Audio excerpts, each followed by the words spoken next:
Okay, well, in talking about Daniel chapter 2, excuse me, and chapter 7, when I've taught this before, this is actually a huge study because it ended up taking 3 different Bible studies to get through it. So we're going to actually go on a much quicker speed here. I'm going to trust that either you've read it or you're somewhat familiar with it, but we will read certain sections of it, and we're just going to pause and see how they fit into these. Again, I already gave away what I think are the conclusions of it, and I'm not alone. I mean, I would say the majority of Christian interpreters have seen the same in the interpretation, but let's start. So if you could go with me to Daniel chapter 2. And we'll go 29 through 35.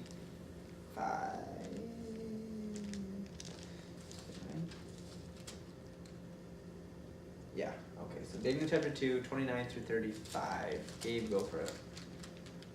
As for you, O king, thoughts came to your mind while on your bed about what would come to pass after this.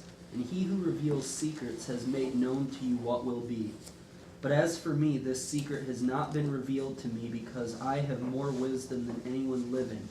But for our sake, who make known the interpretation to the king, and that you may know the thoughts of your heart. You, O king, were watching, and behold a great image. This great image, whose splendor was excellent, stood before you, and its form was awesome. This image's head was of fine gold, its chest and arms of silver, its belly and thighs of bronze, its legs of iron, its feet partly of iron and partly of clay. You watched while a stone was cut out without hands, which struck the image on its feet of iron and clay and broke them in pieces. Then the iron, the clay, the bronze, the silver, and the gold were crushed together and became like chaff before the summer threshing floors. The wind carried them away, so that no trace of them was found. And the stone that struck the image became a great mountain and filled the whole earth. This is the dream. Now we tell the interpretation of it before the king. All right, there we go. And now we're going to try to recreate the image. So you have a statue here. The top is, and maybe we'll get some colors here just for effect. The top is, what was the top? Maybe you guys can help me. The top was gold. Fine gold. And then what about, what was the next part? Its chest and arms. Okay, so this will have to be my silver is blue. Alright, and then what's the next part? Belly and thighs of bronze. Okay, so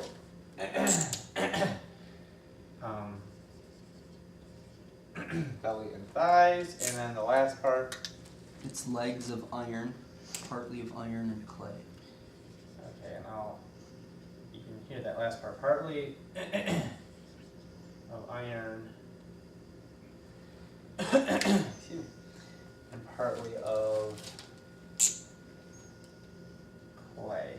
Now, some people have noted before that, I think we'll talk about this too, that the quality becomes less as it goes down the system. Gold, silver, bronze, iron, clay, all the way down, it degrades. However, the quantity of those things is much larger as it goes down, which is why they're not as valuable as you can find more clay and iron, for instance, than you would be able to find gold. So it's like it degenerates. It gets of a lesser quality, but of a larger quantity. Maybe you can think of it that way. We'll talk about that a little bit, why that is. But then for the other vision, we're just talking about the dreams right now. Daniel chapter 7, verses 1 through 14. Let's go there. Rob. 7, 1 through 14. Yep. In the first year of Belshazzar, king of Babylon, Daniel had a dream and visions of his head while on his bed. Then he wrote down the dream, telling the main facts. In the first year of Belshazzar, king of Babylon, Daniel had a dream and visions of his head while on his bed. I'll just read that again. Then he wrote down this dream, telling the main facts. Sorry. Scrolling down. Daniel spoke, saying, I saw in my vision by night, and behold, the four winds of heaven were stirring up the great sea. Okay, by the way, notice that from our little talk earlier. They come from the great sea, like Revelation, too. And four great beasts came up from the sea, each different from the other. The first was like a lion and had eagle's wings. I watched till its wings were plucked off, and it was lifted up from the earth and made to stand on 2 feet, like a man, and a man's heart was given to it. And suddenly another beast, a second like a bear. It was raised up on one side and had 3 ribs in its mouth between its teeth. And they said thus to it, Arise, devour much flesh. After this I looked, and there was another like a leopard, which had on its back 4 wings of a bird. The beast also had 4 heads, and dominion was given to it. After this I saw in the night visions, and behold, a 4th beast, dreadful and terrible, exceedingly strong. It had huge iron teeth. It was devouring, breaking in pieces, and trampling the residue with its feet.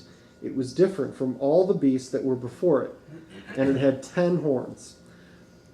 I was considering the horns, and there was another horn, a little one, coming up among them, before whom 3 of the first horns were plucked out by the roots. And there in this horn were eyes, like the eyes of a man, and a mouth speaking pompous words. Okay, I tried to draw it as you went, so. How many horns? 10? And then in the midst of them was something else? Did you say a little horn? Mm-hmm. Yeah. You have a little horn. See me here. Okay.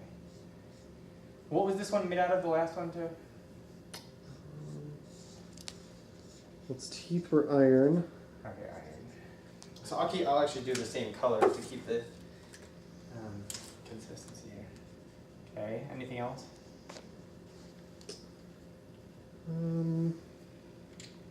It's trampling the residue with its feet. Okay.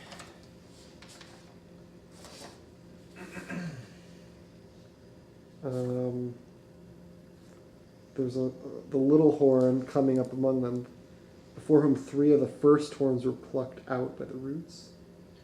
Oh, And okay. in this horn were the eyes like the eyes of a man, Yep. and a mouth speaking pompous words. So the eyes there, like the eyes Eyes of a and a man, mouth. and then he takes up 1, 2, 3, and uproots those from their position as horns that come out of the beast. Okay, that's great. This is so much fun. I'm so glad we did 2 and 7. I forgot how great this is until you go into it.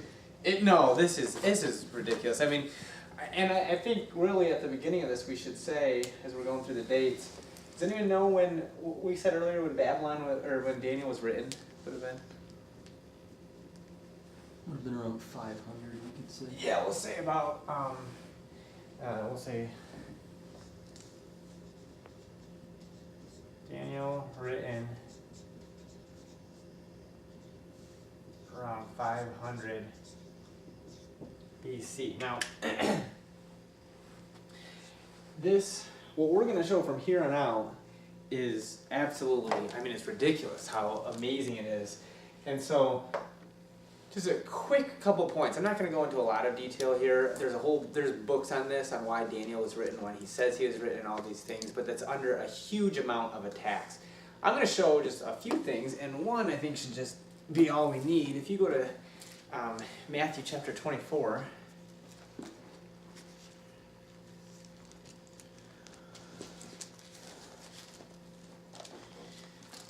Matthew 24.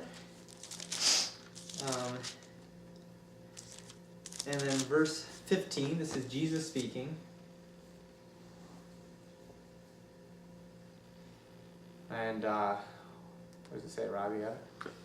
Therefore, when you see the abomination of desolation spoken of by Daniel the prophet standing in the holy place. Okay, he's quoting something, abomination of desolation. We haven't got there yet, but there's 3 references to that in the book of Daniel. So Jesus is here quoting the book of Daniel, but he does it in such a way that he actually tells you who the author is. Who does he say the author is? Daniel. Daniel himself is the author. Now, if you go to the book of Daniel, chapter 8.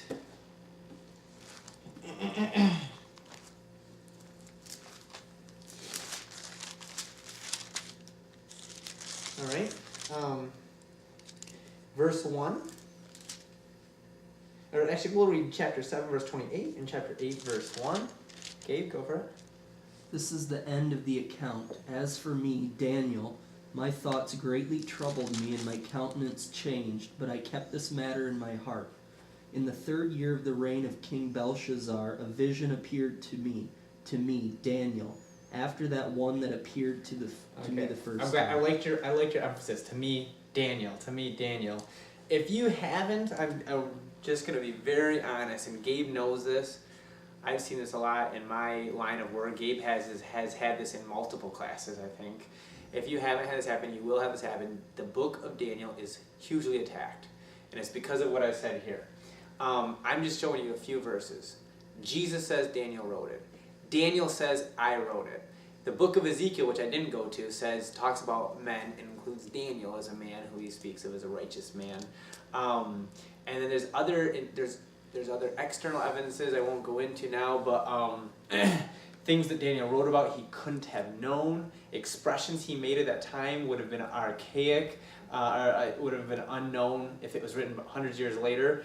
But the current popular theory, especially in liberal theology, is that a Jew wrote it in about 200 to 100 BC, and it was someone, and he claimed to be Daniel, or Daniel, to try to raise up the faith of these other Jews and to say, he did these great things. That is the theory. It's almost exclusively built on the fact that he speaks so many prophecies. Yeah, they'll give you a lot of reasons. But as we go through this in mind, to me, the book of Daniel is probably the most sharply prophetic and predictive books. Here's why it's attacked. If Daniel wrote it as he claims he did, there is no dispute. There is no way you can get around it. His accordance with history is so on the mark. And here's what we're going to look at. So we're seeing Daniel in 500 BC. So now we're going to address, and Jesus says it like I said, we're going to address what is the interpretation of all these different symbols. So let's go to Daniel chapter 2, 36. And we'll record some of these things here. Okay, 36 through 45. Gabe, go for it. All right. This is the dream. Now we tell the interpretation of it before the king. You, O king, are a king of kings. For the God of heaven has given you a kingdom, power, strength, and glory. And wherever the children of men dwell, or the beasts of the field and the birds of heaven, he has given them into your hand and has made you ruler over them all. You are this head of gold. Okay, I like this. This is what I was talking to Matt earlier. I said, understanding Daniel Revelation is like doing a crossword puzzle or a Sudoku. You get these pieces, and you hold on to those pieces, and then you build off those later. So what is a piece of the puzzle that we just found? That the head of gold is Nebuchadnezzar. Okay, or Babylon. Nebuchadnezzar is the king. There's king and kingdom are going to be used interchangeable throughout Daniel. Here's an easy way to think of it. You can't have a kingdom without a king, and you can't have a king without a kingdom. So there's no problem there. So Nebuchadnezzar is the king. His kingdom is Babylon, and that's a nice, great clue. He is gold, the gold. Go on. All right. But after you shall arise another kingdom inferior to yours, then another, a third kingdom of bronze, which shall rule over all the earth. And the fourth kingdom shall be as strong as iron, inasmuch as iron breaks in pieces and shatters everything. And like iron that crushes, that kingdom will break in pieces and crush all the others. Whereas you saw the feet and toes, partly of potter's clay and partly of iron, the kingdom shall be divided. Yet the strength of the iron shall be in it, just as you saw the iron mixed with ceramic clay. And as the toes of the feet were partly of iron and partly of clay, so the kingdom shall be partly strong and partly fragile. As you saw iron mixed with ceramic clay, they will mingle with the seed of men, but they will not adhere to one another, just as iron does not mix with clay. And in the days of these kings, the God of heaven will set up a kingdom which shall never be destroyed, and the kingdom shall not be left to other people. It shall break in pieces and consume all these kingdoms, and it shall stand forever. Inasmuch as you saw that stone was cut out of the mountain without hands, and that it broke in pieces the iron, the bronze, the clay, the silver, and the gold, the great God has made known to the king what will come to pass after this. The dream is certain, and its interpretation is sure. And just for clarification, he said that last fifth kingdom, he said, you saw a stone cut out of a mountain. Mm-hmm. I missed that here. Can we go back to the dream in 29 through 35? Can someone find that for me? Where does it talk about the stone being cut out of the mountain? I want to get that accurate here. I think it's in verse 35 at the end. It says, and the stone that was struck, the image became a great mountain and filled the whole earth. Okay, read 34 also. Okay. You watched while a stone was cut without hands, which struck the image on its feet of iron and clay and broke them in pieces. Then the iron, the clay, the bronze, the silver, and the gold were crushed together and became like chaff from the summer's threshing floor. The wind carried them away so that no trace of them was found, and the stone that struck the image became a great mountain and filled the whole earth. Okay.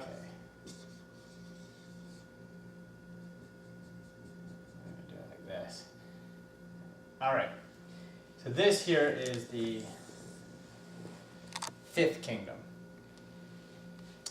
and it comes from it's of a stone not made with hands. That's an important thing. This is a statue. It's made with hands. It's a human thing. It's kingdoms that come from men, but there's a kingdom that will not be made with hands that will come and will crush. It says. In fact, it shows you when that kingdom will come. It says he'll come, and where is he going to crush? The feet. Mm-hmm. That defines when the kingdom of God will come. After the last kingdom. It has to be, or during the last kingdom, that he'll come. Or yeah, I see what you're saying. It's either during or after. Okay. So going on back now. Okay. Oh, I think we did all the interpretation. And then the last part to read is Daniel chapter 7, verse 16.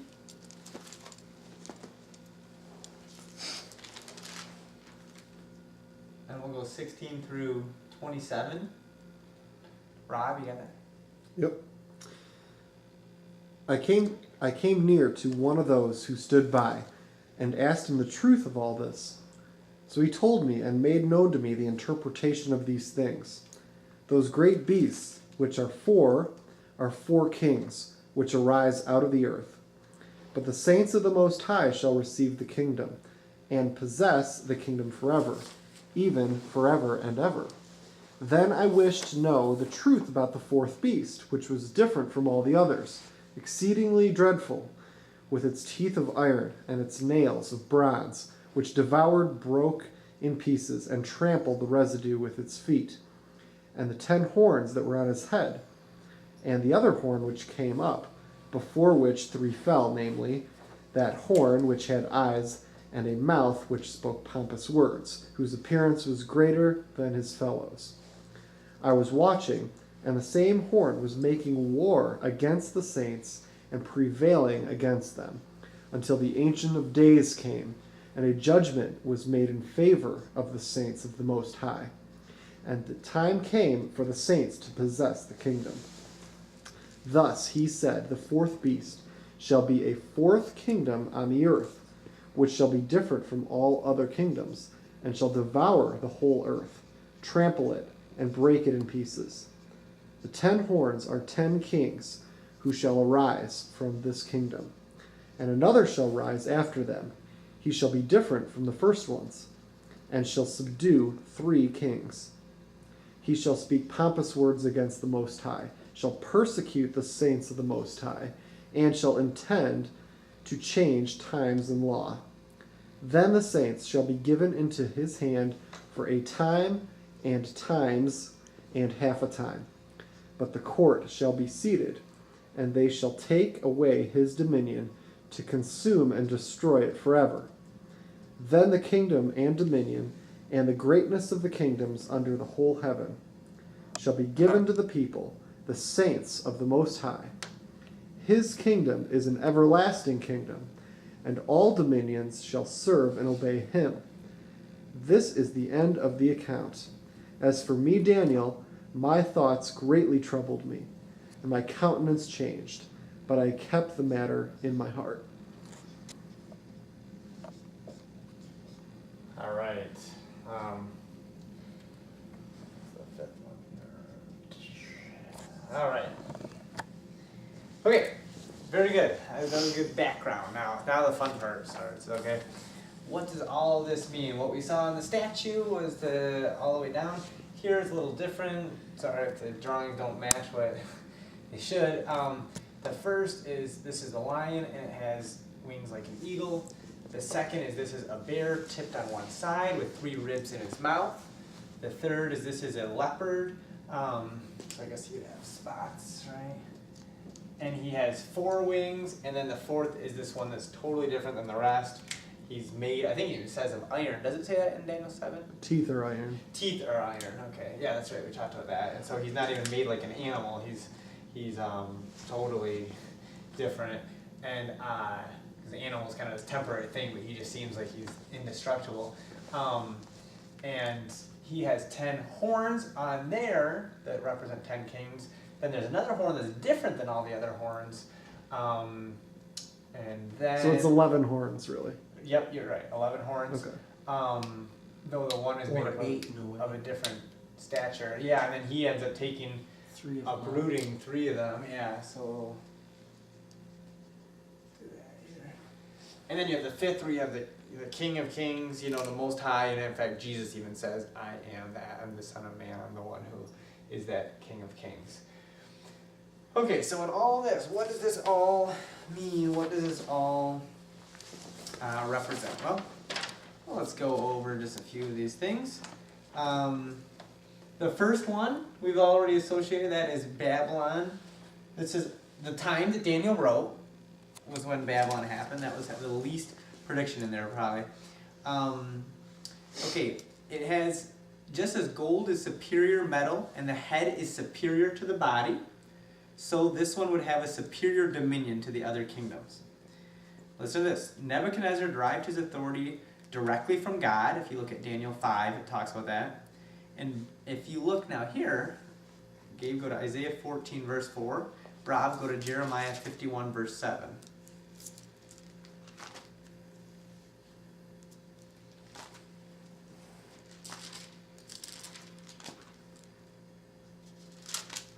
(14:4).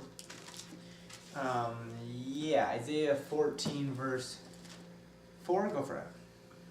That you will take up this proverb against the king of Babylon and say, how the oppressor has ceased, the golden city ceased. What did they call Babylon there? The golden city. Golden City. It matches there. And Rob, Jeremiah 51, verse 7. Babylon was a golden cup in the Lord's hand Okay. that made all the earth drunk. Golden cup. So this is a description that he has used before for Babylon. The other passage that I'm just going to read, this is Daniel 5, 18 and 19. This is Daniel speaking. He's talking to a later king of Babylon. He says, O king, the most high God gave Nebuchadnezzar, your father, a kingdom, majesty, glory, and honor. Because of the majesty that he gave him, all peoples, nations, and languages trembled and feared before him. Whomever he wished, he executed. Whomever he wished, he kept alive. Whomever he wished, he set up. And whomever he wished, he put down. So there is a direct authority that God gave him that Daniel recognizes as the servant of God. He says Babylon had this direct thing he could do as he wanted to do. We won't get into it now, but we will talk later when we get to Daniel chapter 4. He goes into more detail about Babylon itself. Another thing about Babylon, you have eagle's wings. Gabe, go to Isaiah 46, 11. Rob, go to Jeremiah 4, verse 13. Okay, while they're going there, listen to this. This king, Babylon, temporarily will hold dominion of the world. It talks about that. He has eagle's wings. Remember that? The lion with eagle's wings? Oh, sorry. The lion with eagle's wings. Isaiah 46:11 says what? Calling a bird of prey from the east, the man who executes my counsel from a far country. Indeed, I have spoken it, I will also bring it to pass. I have purposed it, I will also do it. Okay, is that right? Isaiah 46:11? Mm-hmm. Okay. Yeah, that's right. And I believe if you look at it, it's talking about Babylon. We don't have the whole context now, but he talks about the widespread kingdom. That he was here and that he was drawn